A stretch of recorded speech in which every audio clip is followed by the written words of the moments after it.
Welcome to DPVD classes. So आज की video में हम लोग करने वाले हैं क्लास 10 मैथ्स और मैथ्स में करने वाले हैं एक्सरसाइज 7.2 का क्वेश्चन नंबर सेकेंड। तो बच्चों सबसे पहले आप क्वेश्चन को पढ़ते हैं। Find the coordinates of the points of trisection of the line segment सोइडिक 4, -1, -2, -3। सो बच्चों इसमें क्या बोला गया, सबसे पहले वो समझाता हूँ आपको। इस तरीके से एक लाइन है, ठीक है बच्चों। इस लाइन में जो ये वाला पॉइंट है, जैसे कि मैं इसका नाम ए ले लेता हूँ, ये है 4, -1, ठीक है। और लास्ट में जो बी लाइन है यानी बी पॉइंट, वो है 2, -3, ठीक है बच्चों, ये चीज़ है। अब इसमें ट्राई सेक्शन बोलेंगे यानी थ्री सेक्शन। तो इसका मतलब क्या है बच्चों, देखो ट्राई सेक्शन का मतलब ये है कि इसको तीन पार्ट में डिवाइड कर देंगे। जैसे कि ये यहाँ से लेके यहाँ तक एक पार्ट हो गया, यहाँ से लेके यहाँ तक दूसरा पार्ट, यहाँ से लेके यहाँ तक तीसरा पार्ट, ठीक है। तो 1, 2, 3 तीन पार्ट में डिवाइड कर दिए गए और तीनों इक्वल हैं।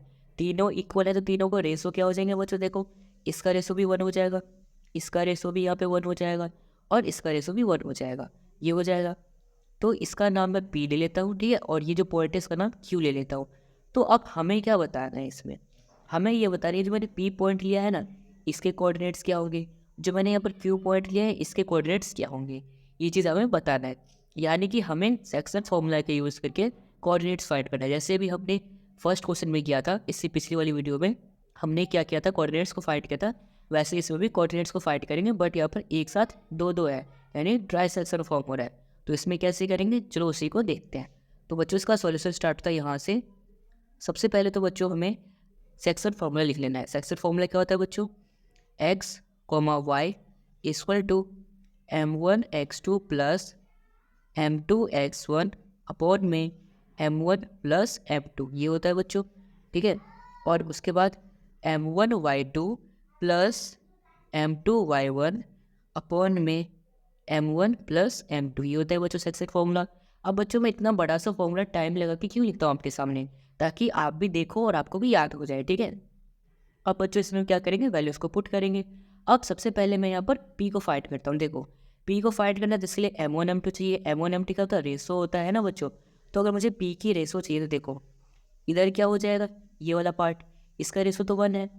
और इधर अब क्या करेंगे ना, यहाँ से लेके पूरा यहाँ तक कर लेंगे, यानी कि यहाँ पर जो 1 है ये भी ले लेंगे और जो ये वाला 1 है ये भी ले लेंगे। तो 1 + 1 क्या हो जाएगा, 2 हो जाएगा। यानी p के इस तरफ का रेसो हो गया 2 और p के इस तरफ का रेसो क्या हो गया, 1 हो गया।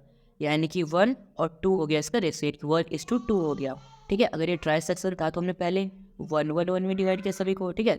अब मुझे p का निकालना है तो p को यहाँ से करेंगे, तो ये 1 + 1 होकर टोटल 2 हो जाएगा और इस तरफ 1 रहेगा, ठीक है बच्चों। आई होप आपको समझ में आ रहा होगा जो मैं समझाना चाह रहा हूँ। अब इसके बाद इसमें वैल्यूज़ को पुट कर देंगे। सबसे पहले m1 है, m1 क्या होता है, ये चीज़ होता है m1। सो 1 इंटू में x2, x2 क्या है बच्चों, ये होता है x2, ये x1, ये x2, x2 क्या है -2, सो -2। फिर प्लस में m2 x1, m2 क्या है बच्चों, देखो ये 2 है, 2 इंटू में x1, x1 क्या है बच्चों 4, तो 4 आ गया, ठीक है। फिर अपॉन में m1 प्लस m2, m1 क्या है 1 और m2 क्या है 2, यानी कि 1 + 2। फिर यहाँ पे कॉमा, उसके बाद m1 प्लस y2, m1 क्या है बच्चों 1, ठीक है, इंटू में y2, y2 क्या है बच्चों, देखो ये हमारा y1, ये हमारा y2, तो y2 है -3, सो यहाँ पे क्या आ जाएगा -3। फिर plus m2 into y2, m2 क्या है हमारा 2 इंटू में y1, y1 क्या है बच्चों -1, सो -1 अपॉन में m1 प्लस m2, m1 1 है, m2 2 है, सो 1 + 2, ठीक है बच्चों। आई होप आपको यहाँ तक समझ में आ रहा होगा। अब क्या करेंगे, इसकी वैल्यूज़ को सॉल्व कर लेंगे। सो बच्चों देखो यहाँ पे 1 इंटू -2 करेंगे, क्या आ जाएगा बच्चों -2। फिर प्लस 4 2 ज़ा 8 और अपॉन में 2 + 1 3, यहाँ पे आ गया -2 + 8 अपॉन में 3, ठीक है। फिर यहाँ पे 3 1 ज़ा 3, -3 आ गया, ठीक है। फिर 2 1 ज़ा 2, -2 अपॉन में 2, ठीक है बच्चों। आई होप आपको यहाँ तक समझ में आ रहा होगा।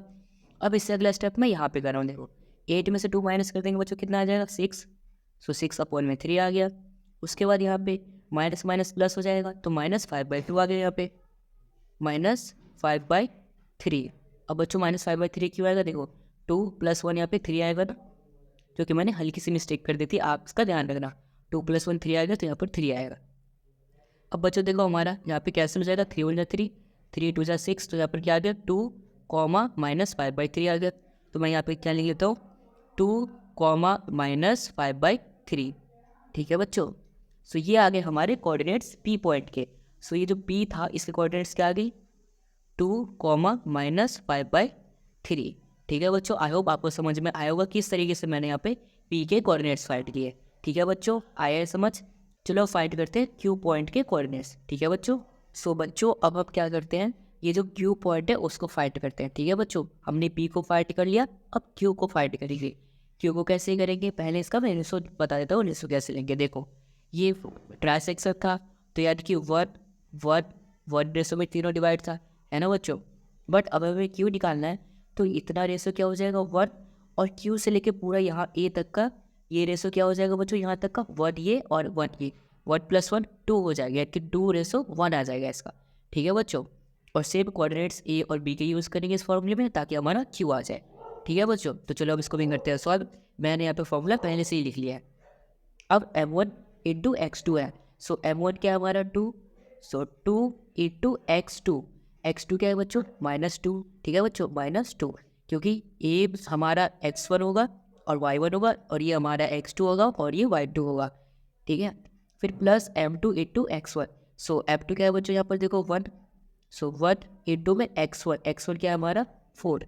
ठीक है बच्चों, और अपॉन में m1 + m2, m1 क्या है 2 और m2 है 1, सो 2 + 1। ठीक है बच्चों, अब इसके बाद बच्चों m1 × y2 पुट करते हैं। m1 क्या है बच्चों हमारा 2, सो 2 × में y2 क्या है बच्चों -3, फिर प्लस m2 × y1, m2 क्या है बच्चों 1 × में y1 क्या है बच्चों -1, अपॉन में m1 + m2 क्या है 2 + 1, सो 2 + 1। ठीक है बच्चों, अब इसके बाद 2 × 2 = 4 -4 प्लस 4 × 1 = 4 अपॉन में 2 + 1 3।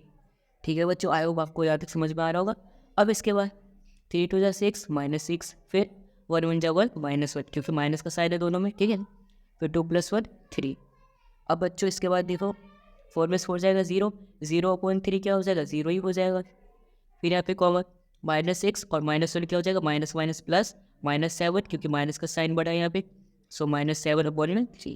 ठीक है बच्चों, तो इसके कोऑर्डिनेट्स आ गए 0, -7/3, यानी कि क्यू के कोऑर्डिनेट्स क्या आ गए हमारे बच्चों, इसके कोऑर्डिनेट्स आ गए हमारे 0, -7/3, और पीछे जो हमने फाइंड किया था पी के कोऑर्डिनेट्स क्या आ गए थे बच्चों हमारे 2, -5/3। ठीक है बच्चों, सो आई होप आपको समझ में आया होगा कि किस तरीके से हमने ट्राइसेक्शन में हम कैसे 2 पॉइंट्स के कोऑर्डिनेट्स को करते हैं फाइंड। अगर आया है समझिए क्वेश्चन अच्छे से तो इस वीडियो को लाइक कर देना, चैनल को सब्सक्राइब कर देना, और इस वीडियो को अपने दोस्तों के साथ भी जरूर शेयर कर देना। And thanks for watching this video.